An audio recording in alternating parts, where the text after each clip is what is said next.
A poor miller had 3 sons.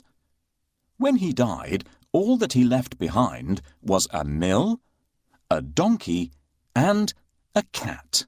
"Well, since I'm the oldest," said his first son. "I'll take the mill." The second son quickly added, "And I'm next. I'll take the donkey." They looked at their younger brother, Marquis. "How lucky you are! You shall have the cat," the brothers said, and laughed out aloud. The poor fellow shook his head as his brothers left. It was not fair at all. "My brothers can make a fine living with a mill and a donkey, but what about me? I'm stuck with Puss," said Marquis, wringing his hands in despair. Puss had been listening. He stretched and yawned loudly.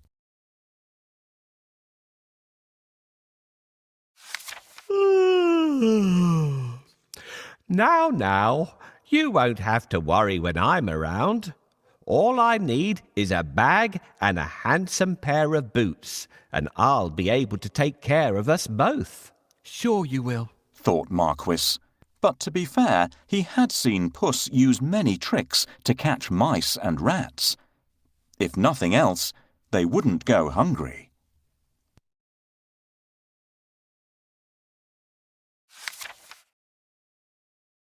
Our father left us some property in his will. I can't help thinking that it's been divided unfairly. Do you remember what I got?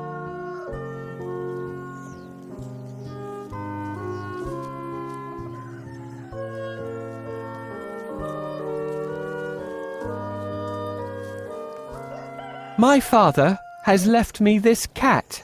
What am I supposed to do with it? You don't have to do anything with me. A talking cat? Did I really hear you speak, or am I dreaming? My dear master, please don't think that I'm useless. Just wait and see what I do, and you'll be happy that I belong to you. How can I be happy when I've only got a cat and nothing else? You will understand soon, but first, can you get me a pair of boots and a sack? Did you forget that I don't have any money? See if you can find a sack here. We'll get the cobbler to make you a pair of boots. No, this is not a sack. Let's look somewhere else. This is not a sack either. How about looking near that log?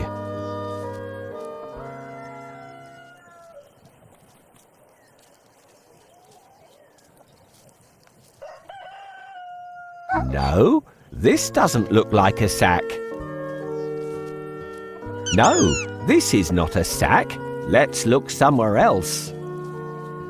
This is not a sack either. How about looking near that log? No, this doesn't look like a sack. No, this is not a sack. Let's look somewhere else. This is not a sack either.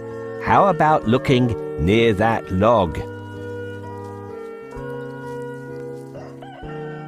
No, this doesn't look like a sack. No, this is not a sack. Let's look somewhere else.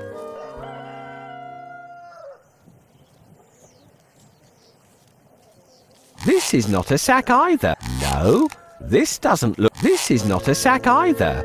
How about looking near that log? No, this is not a sack.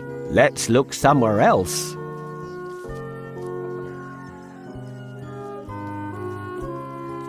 Thank you. That's exactly what I need.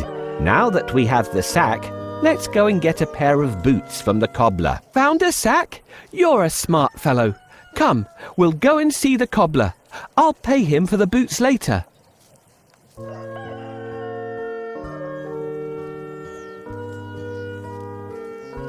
Yes, this is the cobbler's workshop. I can get my boots here. This is the last pair of boots I have. Let it bring you luck. Thank you. These boots suit me perfectly.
Soon the cat was given his own pair of boots and the new bag that he had asked for. The boots fitted him perfectly, and he looked very smart. Puss packed a juicy cabbage and some bran in the bag, and slung it around his neck. He polished his whiskers and set out. Puss headed straight to a spot where there were plenty of rabbits. He had a great plan in mind. Puss opened the bag wide and hid behind a tree. Soon a rabbit came hopping by. He saw the cabbage and leapt straight into the bag. Whoosh! As quick as the wind, Puss grabbed the bag and tied it closed with a piece of string. With the rabbit in his bag, Puss walked straight over to the king's palace. He bowed low and presented him with the rabbit. Your Majesty, said Puss in Boots in a royal voice. This humble gift comes from my master, Lord Marquis of Carabas. This was a fancy name that Puss had chosen for his master. What a thoughtful gift, said the king, who loved roasted rabbit. The next time, Puss managed to catch a brace of partridges and took them once again to the king. This is wonderful. Tell your master I'm very pleased, said the king, who loved partridge stew even more.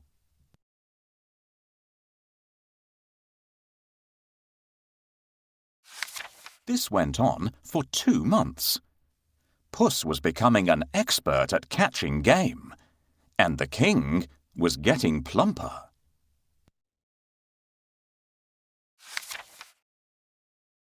First, I need a bait for the rabbit. What do you think rabbits love to eat?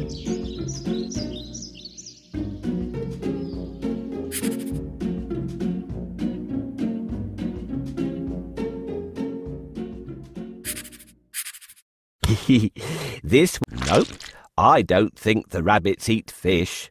I'll keep it for my lunch.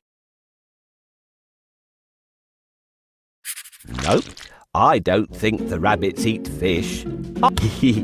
This is exactly what we need. No rabbit can resist the smell of a fresh cabbage. Get ready. When the rabbit comes closer, catch it. Got you. Thanks for your help. I will take this rabbit to the castle and offer it to the king. Thanks for your help.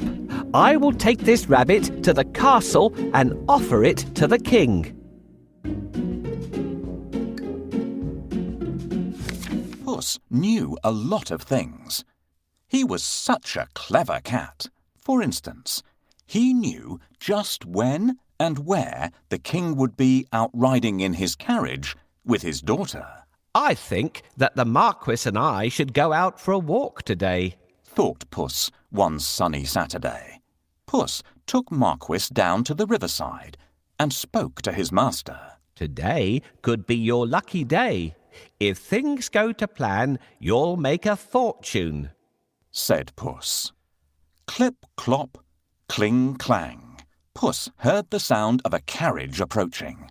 They both looked into the distance. It was the king's carriage. What should I do? Marquis asked, ready to obey. He had grown happier with the food Puss brought in every day. Go and bathe in the river. I'll take care of everything else, said Puss.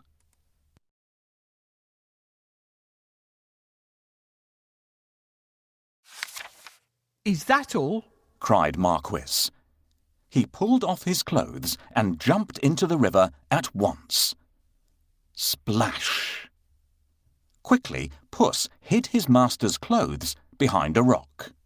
Help! My master is drowning! Somebody save him! Puss wailed. He was trembling from head to foot.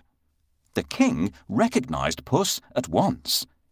He remembered all the lovely meals he had enjoyed thanks to the cat. The king jumped out of his carriage. Go and save him, quickly, the king said to his servants. Puss said to the king, Your Majesty, some nasty thieves have stolen my master's clothes. Is that so? Don't worry. I'll find a suit for him, said the king. He ordered one of his servants to fetch some fine clothes. Soon Marquis was pulled out of the water, and the king's servant handed over a handsome suit for him to wear. As soon as Marquis put on those clothes, he looked just like a prince. He stood tall and handsome, and smiled shyly at the princess.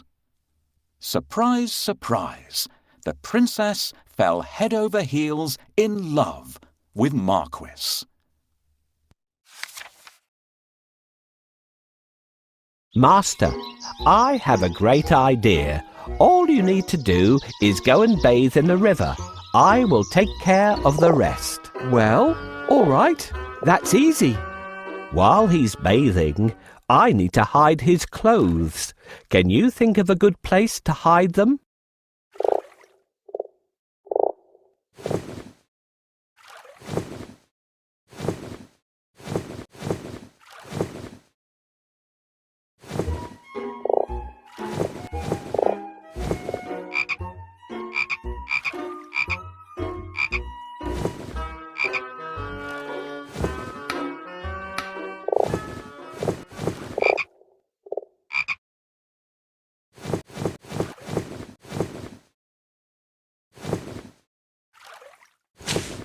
Yes, this is a good place to hide them. The first task is done. We should wait for the king now. Can you see the coach? Your Majesty, please help!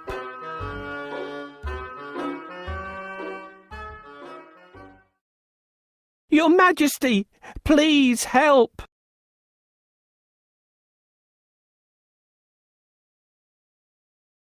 My master is drowning!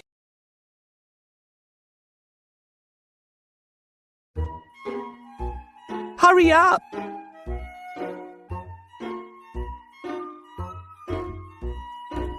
My master is drowning! Coachman, stop here! Somebody is calling for help! Help! Someone, help me! Your Majesty, I'm Puss in Boots. Do you remember me? My master decided to bathe. He went into a deep place, but unfortunately, he can't swim out of it. Ah, I remember you. It's you who brought me the presents, right? Wait, we'll save your master. Oh, thank you. Please save the Marquis of Carabas.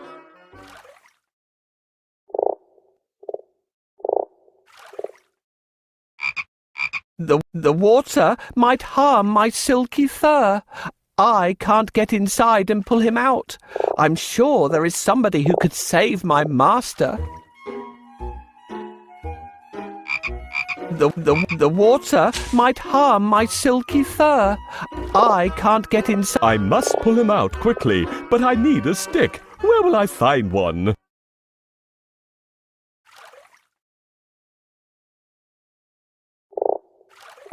This is exactly what I want. Thank you for your help.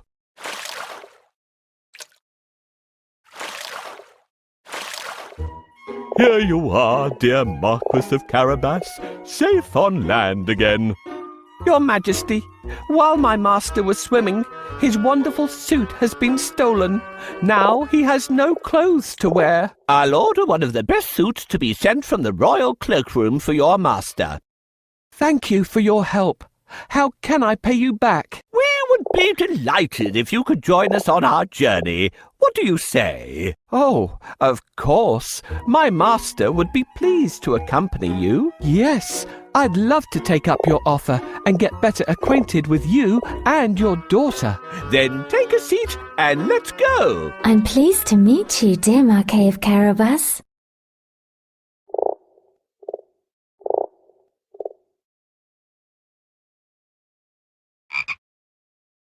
Yeah. Then take a seat and let's go. Yes, I'd love to take up your offer and get better acquainted with you and your daughter. I'm pleased to meet you, dear Marquis of Carabas. Then take a seat and let's go. Yes, I'd love to take up your... I'm pleased to meet you, dear Marquis of Carabas. Oh, of course. My master would be pleased to accompany you. Yes, I'd love to take up your offer and get better acquainted with you and your daughter. Then take a seat and let's go. I'm pleased to meet you, dear Marquis of Carabas. Yes, I'd love to take up your offer and get better acquainted with you and your daughter.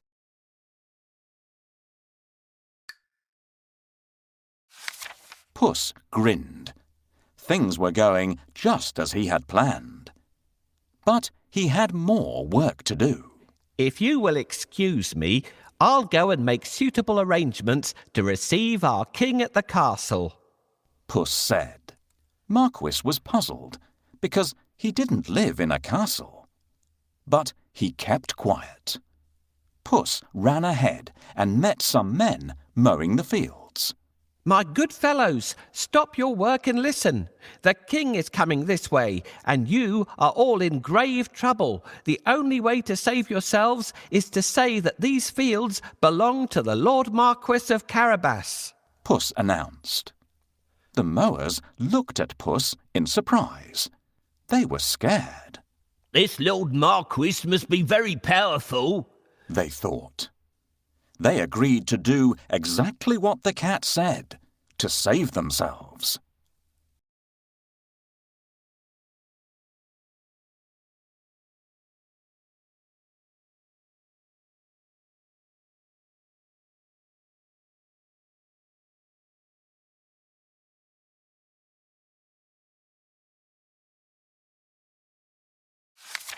Puss went ahead and saw some men and women reaping grain in a field. My good fellows, you can reap later, but listen to me now. The king is coming this way, and he'll make mincemeat of you unless you say that these fields belong to the Lord Marquis of Carabas. Puss announced.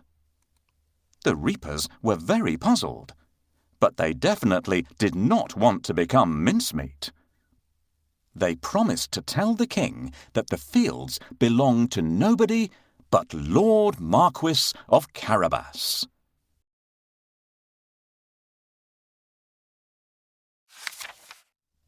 Puss went ahead and warned everybody to tell the king that the land belonged to Lord Marquis.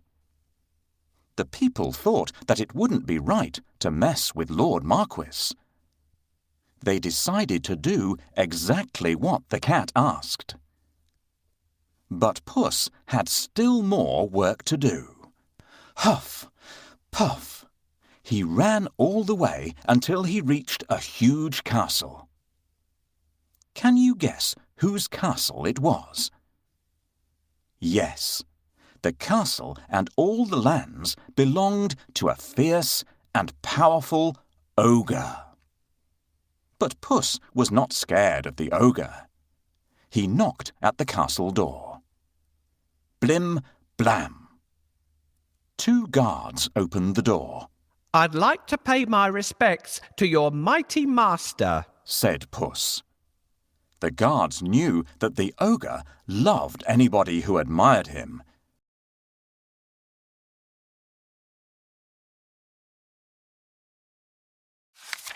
So they let Puss in at once.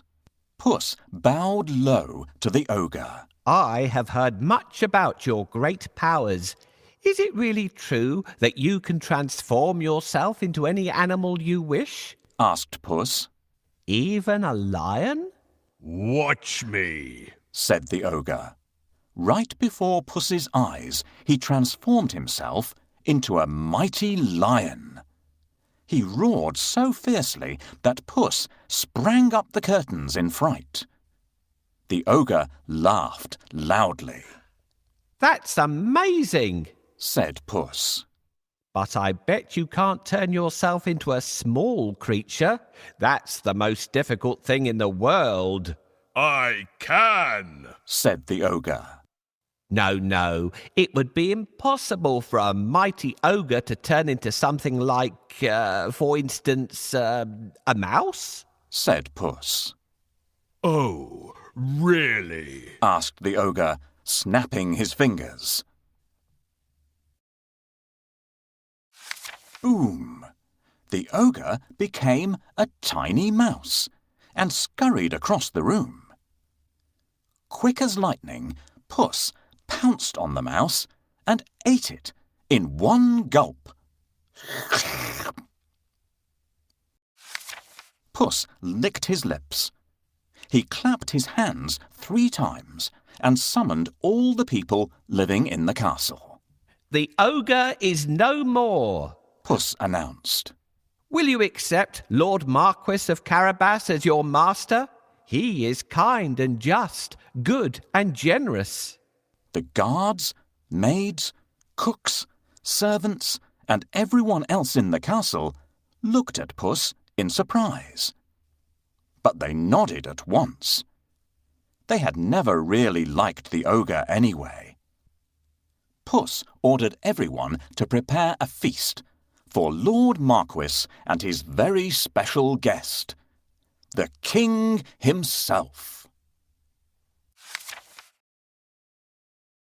The coach with the king, the princess, and my master will be here soon. I have to wake up the ogre right away.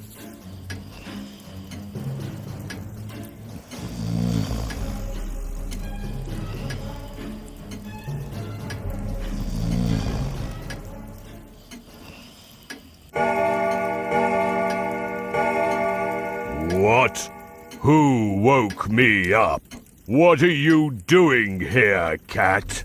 How dare you disturb me? I have heard that you are a master of magic and can turn into any animal. Is that true? That's true indeed.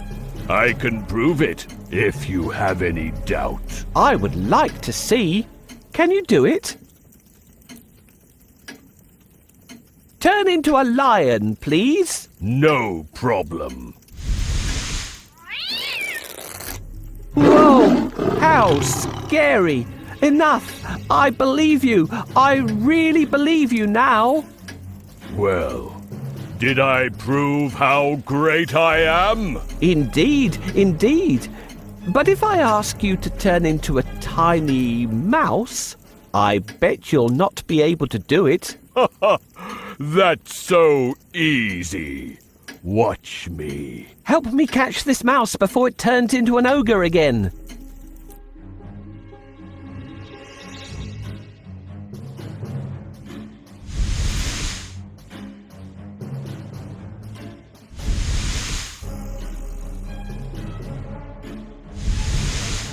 You're so zippy, but I'm faster than you.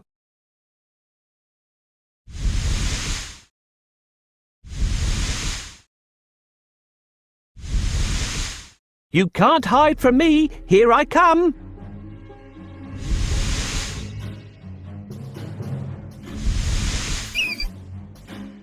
Hooray! Now my master owns this castle. I'm smart and handsome. I'm the one and only Puss in Boots.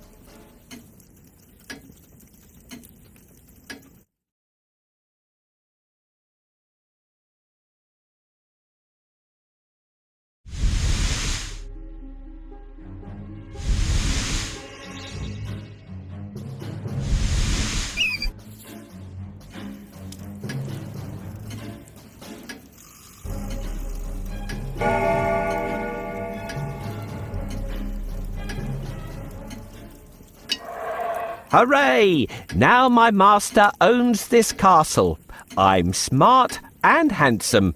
I'm the one and only Puss in Boots.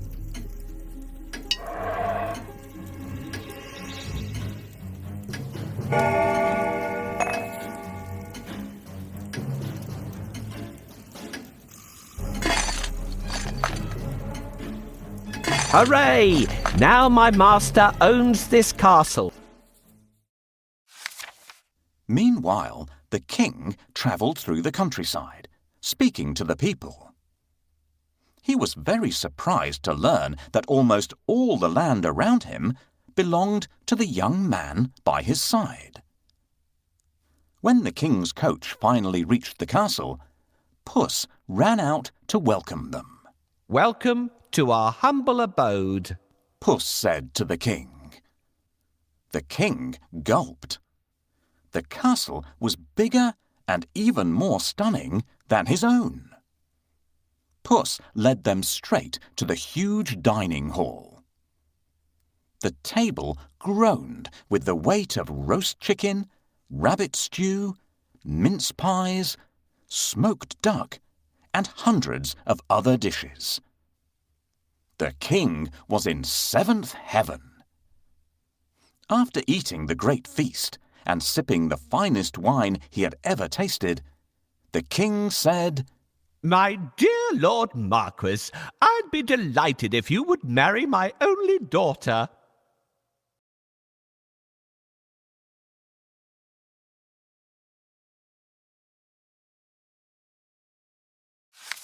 Marquis smiled at the princess.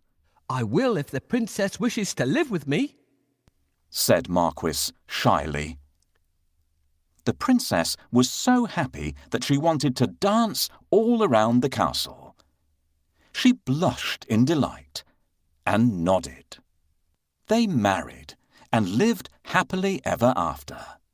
And so did Puss, because loyal Marquis made him a lord of the castle.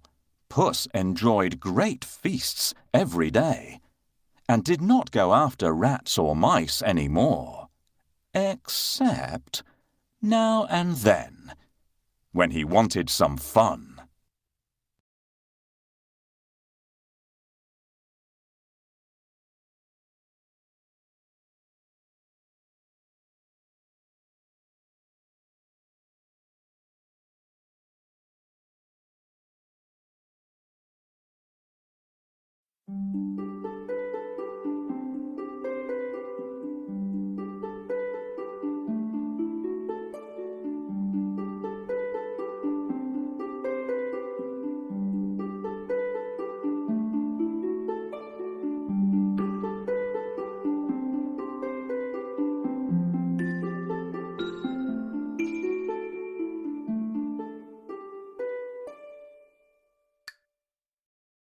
Marquis smiled at the princess.